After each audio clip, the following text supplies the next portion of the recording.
Əla, əla. Ağsaqqalın nəvələri burada oynayırlar. Ay maşallah. Böyle bir balaca bir şey yaradılıbdır. Burada da valideynlər oturub uşaqlara nəzarət edirlər bax burada. Əla. Və belə qəşəng gül, çəmənlik.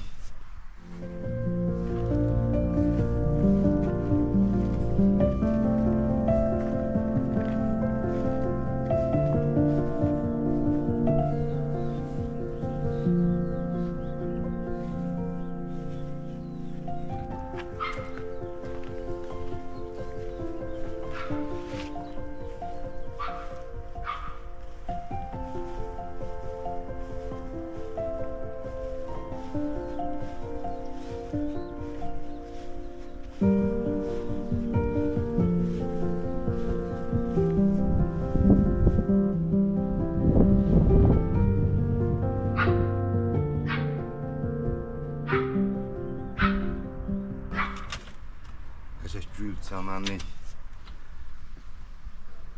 Bəli. Buyurun gəlin.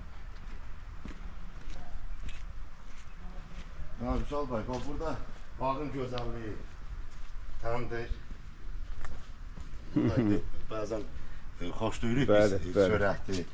Bizim ya da indi kababdır, belə bir şeylər burada hazırlanır.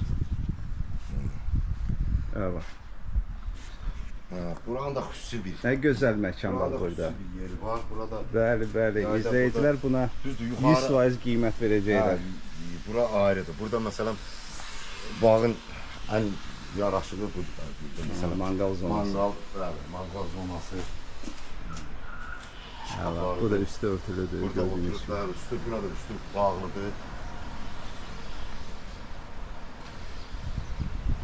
Bu nə gözəl balalardır.